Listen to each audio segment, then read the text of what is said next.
Hello guys, இன்றைக்கி 1 kg brownie பார்க்கலாமா? வாங்க. இந்த 1 kg ப்ரௌனி வாங்குகிற கஸ்டமர் பார்த்திங்கன்னா நம்மளோட ரெகுலர் கஸ்டமர் தான். எப்பயுமே நம்மக்கிட்ட ப்ரௌனி வாங்கிட்டே இருப்பாங்க. அந்தளவுக்கு சூப்பராக இருக்குது, உங்களோட ப்ரௌனி மாதிரி எங்கேயுமே கிடைக்க மாட்டேங்குது அப்படின்னு சொல்லி நிறைய பேர் சொல்லியிருக்கீங்க. அதில் இந்த கஸ்டமரும் ஒரு கஸ்டமர் தான். ஸோ நீங்களும் ஒசூரில் இருக்கீங்க அப்படின்னா ஸ்க்ரீனில் தெரியுற நம்பருக்கு கேக்ஸ் ஆர் ப்ரௌனிஸ் ஆர்டர் பண்ணி உங்களோட ஆர்டரை நீங்கள் ப்ளேஸ் பண்ணிக்கோங்க. ஆனால் ப்ரௌனி ஏன் ஓவர் ரேட்டாக இருக்குது அப்படின்னு கேட்குறீங்க. இதில் நாட்டு சக்கரை ப்ளஸ் பட்டர் மட்டும்தான் யூஸ் பண்ணுவோம். செகண்ட் பார்த்திங்கன்னா எதுவுமே செகண்ட் குவாலிட்டி கிடையாது. ஸோ ஃபஸ்ட் குவாலிட்டி மட்டும்தான் நாங்கள் யூஸ் பண்ணிகிட்ருக்கோம். ஸோ மறக்காமல் உங்களோட ஆர்டரை நீங்கள் ப்ளேஸ் பண்ணிக்கோங்க.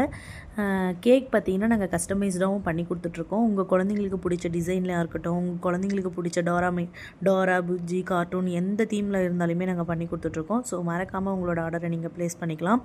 உண்மையாகவே இந்த ப்ரௌனியில் கிரிங்கிள் டாப் மட்டுமே அவ்வளோ சூப்பராக இருந்துச்சு. அது பார்க்கும் போதே எடுத்து சாப்பிட்றலாம் போல் இருந்தது. அவ்வளோ கிரிங்கிள் டாப்போட அழகாக இருந்தது. அது எடுக்கும் போதே மெலிசாக இருந்தது. ப்ரௌனியுமே பார்த்திங்கன்னா நல்லா சாஃப்ட் அண்ட் ஸ்வீட்டாக இருக்கும். ஸோ மறக்காமல் உங்களோட ஆர்டரை நீங்கள் ப்ளேஸ் பண்ணிக்கோங்க. நான் அது மட்டும் தான் சொல்லிப்பேன். வீட்டில் லீவ் விட்டாங்க, சம்மருக்கு என்ன பண்ணுறதுனே தெரியல. சரி, கடையிலே எவ்வளோ நாள் தான் வாங்கி சாப்பிட்றது, நம்ம வீட்டிலே ஹோம்மேடாக பண்ணி குழந்தைங்களுக்கெல்லாம் கொடுக்கணும் அப்படின்னு நினச்சிங்க. உங்களுக்கான இது ஒரு ஆஃபர் தான். கம்மிங் 12, 13, 14, 15 4 டேஸ்க்கு பார்த்திங்கன்னா நம்ம பேக்கிங் கிளாஸ் ஸ்டார்ட் பண்ண போகிறோம் நம்ம ஒசூரில். ஸோ மறக்காமல் இந்த கிளாஸில் ஜாயின் பண்ணிக்கோங்க. ஓகே, நெக்ஸ்ட் வீடியோவில் பார்க்கலாம். பாய்.